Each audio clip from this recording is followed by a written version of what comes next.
नाज़रीन, अफवाज पाकिस्तान के सिपह सलार जनरल आसिम मुनीर ने कल कौमी सलामती कमेटी के इन कैमरा इजलास में गुफ्तगू करते हुए कहा कि नए और पुराने पाकिस्तान की बहस छोड़कर अब हमारे पाकिस्तान की बात करनी चाहिए। आर्मी चीफ ने कहा कि ताकत का महवर अवाम है, अवाम के मुंतखब नुमाइंदे मंजिल का तयन करें। पाक फौज पाकिस्तान की तरक्की और कामयाबी के सफर में उनका भरपूर साथ देगी।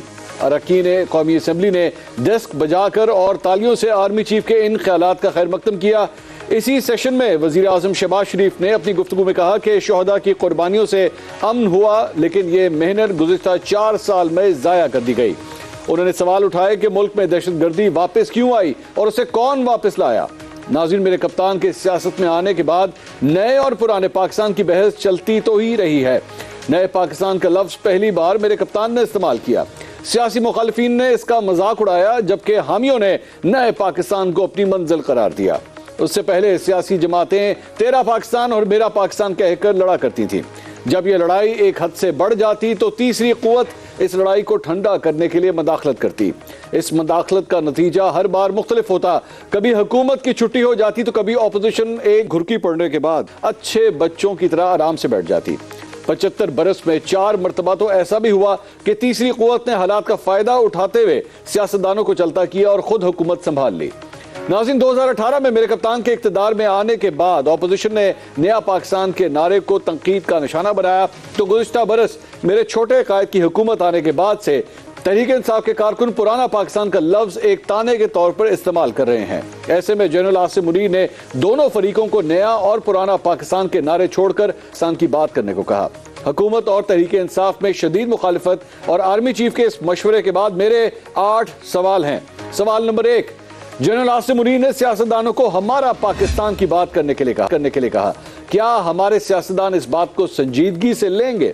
सवाल नंबर 2, अगर आर्मी चीफ सबको हमारा पाकिस्तान के नारे पर इकट्ठा करना चाहते हैं तो क्या वो तहरीक इंसाफ को सबके साथ बैठने के लिए रजामंद कर पाएंगे? सवाल नंबर 3, मेरे कप्तान इल्जाम लगाते हैं कि हुकूमत और एस्टैब्लिशमेंट मिलकर तहरीक इंसाफ को दीवार से लगा रहे हैं। क्या हमारा पाकिस्तान में तहरीक इंसाफ भी शामिल है? सवाल नंबर 4, आर्मी चीफ ने कहा है कि मुल्क में ताकत का सरचश्मा अवाम है। हकीकत यह है कि सियासतदान और एस्टैब्लिशमेंट दोनों मौज में हैं और अवाम पिस रहे हैं। ये कैसा ताकत का सरचश्मा है जो इशराफिया के अखराजात भी उठाता है और इसके बावजूद बुनियादी हकूक से भी महरूम है? सवाल नंबर 5, आर्मी चीफ समेत आला फौजी अहदेदारों ने ऐवान में कौमी सलामती इजलास में शिरकत की, ऐसे मौके पर जब सुप्रीम कोर्ट और हुकूमत आमने सामने है। क्या एस्टैब्लिशमेंट ने अपना वजन हुकूमत के पलड़े में डाल दिया है? सवाल नंबर 6, फवाद चौधरी ने आर्मी चीफ के बयान को खुशाइंद करार दिया है। क्या उम्मीद की जा सकती है कि फवाद चौधरी की तहरीक इंसाफ और एस्टैब्लिशमेंट के माबैन ताल्लुकात बेहतर करने की कोशिश कामयाब हो जाएगी? सवाल नंबर 7, मुस्लिम लीग नून अभी तक दबे लफ्जों में एस्टैब्लिशमेंट से शिकवा करती नजर आती है। क्या कल के इजलास के बाद यह कहा जा सकता है कि शहबाज शरीफ हुकूमत और एस्टैब्लिशमेंट एक पेज पर हैं? सवाल नंबर 8, क्या पीडीएम पुराना पाकिस्तान और तहरीक इंसाफ नया पाकिस्तान के नारे को छोड़कर हमारा पाकिस्तान का नारा अपनाएंगे? इन तमाम सवालों के जवाब ढूंढने की कोशिश करते हैं। में आज मौजूद हैं मुस्लिम लीग नून से उनके सीनियर रहनुमा डॉक्टर तारिक फजल चौधरी साहब। हमें ज्वाइन कर रहे हैं सीनियर तज्जियाकार और एंकर पर्सन नसरुल्लाह मलिक साहब। बहुत शुक्रिया मलिक साहब आने का। और सीनियर तज्जियाकार अतर काज़मी साहब भी आज हमारे साथ इस प्रोग्राम में मौजूद हैं। मैं सबसे पहले नसरुल्लाह मलिक साहब आपसे राय लेना चाहूँगा। आर्मी चीफ ने एक बड़ा इंपॉर्टेंट बयान दिया, हमारा पाकिस्तान का नारा सुनने में अच्छा लगता है, लेकिन जो तफरीक है इस वक्त और जो डिविजन्स हैं हमारी सोसाइटी के अंदर सियासी तौर पे, अब तो बल्कि मैं शायद कहूँगा कानूनी तौर पे भी, किस तरह बनेगा सर ये हमारा पाकिस्तान? शुक्रिया मंसूर साहब। देखिए, मैं समझता हूँ कि बड़ा अहम इजलास और उसमें बड़े अहम बातचीत आर्मी चीफ ने पार्लिमान की बालादस्ती को तस्लीम करने और उसकी सुपरमेसी को पूरे मुल्क के लिए एक ये करार दिया है कि पार्लियामेंट ही सुप्रीम है। ठीक है।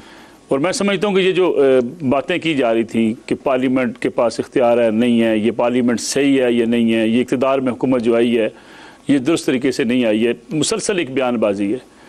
और आर्मी चीफ का उस इजलास में जाके ये कहना कि पार्लियामेंट के साथ और कानून बनाने वालों के साथ हम खड़े हैं। अच्छा, इसका मतलब बड़ा वाज़ेह पैगाम है। ऑप्टिक्स है। अच्छा, दूसरा साथ ही साथ आप देखें कि मैं समझता हूँ कि पार्लियामान की भी ये एक इज़्ज़त है और पार्लियामान की भी एक तौक़ीर है, क्योंकि जमहूरी निज़ाम के अंदर पार्लियामेंट ही फैसले करती है। अब ये जो लड़ाई हमने शुरू की है पिछले कई रोज से जारी है, जो बड़ी अब पीक पे पहुंची हुई है, इसमें मैं समझता हूं कि आर्मी चीफ ने एक पैगाम दे दिया तमाम सियासी जमातों को कि जो आपका लड़ाई झगड़ा और फसाद है, इसके नतीजे में मुल्क को नुकसान पहुंच रहा है। ठीक है, ये हमारा पाकिस्तान कोई छोटी बात नहीं है, ये उस बहस से निकलने वाली बात है जिसमें हम फंसे हुए हैं। कोई चाहता है कि पुराना पाकिस्तान, कोई चाहता है नया पाकिस्तान। उन्होंने एक रास्ता दिया कि अगर मिलजुल कर हम सब अपना किरदार अदा करें तो इस क्राइसिस से निकल सकते हैं। ठीक है, और ये बात मेरे ख्याल में पीटीआई ज़रूर इस पे कह रही है, खुशाइंद भी करार दे रही है उनके इस बयान को, लेकिन एक डायरेक्शन या एक जो है वो रहनुमाई मैं समझता हूँ पूरी कौम के लिए होनी चाहिए। आर्मी चीफ का ये बयान नहीं, आपका मेरा बयान भी होना चाहिए कि हम इस बहस से आगे निकलें। क्या हम इसी बहस में उलझे रहेंगे कि ये इमरान खान साहब का पाकिस्तान? लेकिन सर ये बहस, ये नारा, ये नया पाकिस्तान पुराना पाकिस्तान, यही तो वोट ला के देती है इनको। मिला क्या इससे? आम आदमी को क्या मिला? आम आदमी पुराने पाकिस्तान में भी बेचारा परेशान था, आज भी परेशान है। नए पाकिस्तान में भी उसकी वही हालत थी। ठीक, आपने खुद देखा, आपने बड़े प्रोग्राम्स किए इसके ऊपर, कितनी क्या तब्दीली इस कौम ने देखी थी। और इन लड़ाइयों के नतीजे में मेरे ख्याल में कहीं ना कहीं अब ये कल की इस नेशनल सिक्योरिटी कमेटी के इजलास के बाद आप देखेंगे कि पाकिस्तान तहरीक इंसाफ को भी एहसास होगा कि हमें अगर आगे बढ़ना है, आगे चलना है, हमें मुज़ाकरात का रास्ता अपनाना होगा। और ये जो मैसेज था, ये जो भी आया है हमारा पाकिस्तान का, ये सिर्फ सियासतदानों के लिए था या गैर सियासी लोगों के लिए भी था? मेरे ख्याल में ये सब के लिए। देखिए, मसला ये है कि कुछ लोगों को मैं आपके एक आपके प्रोग्राम की तवज्जो से एक अर्ज कर दूं, कुछ लोग पिछले कई रोज से कैंपेन कर रहे थे। अच्छा, साबिक हमारे कुछ फौजी अफसरान हैं जो ये कैंपेन, हाँ अब भी है, जो ये कैंपेन कर रहे थे कि जब वो आर्मी की लीडरशिप से मिलते हैं तो वो वहाँ जाकर जो बातचीत करते हैं उसको इमरान खान साहब के साथ जोड़ा जाता है कि शायद कोई बयानिया मौजूद है कहीं ना कहीं। मेरे ख्याल में कल की जो 2 इफ्तारियाँ हुई हैं, एक जमान पार्क की इफ्तारी और एक रावलपिंडी की इफ्तारी, ये भी बड़ा एक क्लियर मैसेज है। अच्छा, कि फ़ौज के वो अफसरान जो फ़ौज से रिटायर हुए, जो कल आर्मी चीफ की इफ्तारी के अंदर शरीक हुए, उनका एजेंडा क्या है और जमान पार्क में आने वालों का एजेंडा क्या है। मेरे ख्याल में ये भी बड़ा वाज़ेह एक पैगाम कल दे दिया गया। अतर काज़मी साहब, ये सारी जो गुफ्तगू आपने सुनी, पाकिस्तान तहरीक इंसाफ को सर पैगाम मिल गया है, ये नया पाकिस्तान नहीं चलेगा, पुराना पाकिस्तान तो भी नहीं चलेगा, ये नया पाकिस्तान का नारा भी जो है अब नहीं चलेगा। क्या देखते हैं, ये क्या मैसेजिंग थी, इसके ऑप्टिक्स क्या थे कल के इस इजलास के? देखिए, बड़ा इंपॉर्टेंट मैसेज दिया। अगर आप देखें, मंसूर साहब काफी दिनों से, हफ्तों से, महीनों से एक चीज गर्दिश कर रही है खबर कि जी टेक्नोक्रेट्स की हुकूमत आ जाएगी, वो 2 साल निजाम बैठा रहेगा, 3 साल निजाम बैठा रहेगा।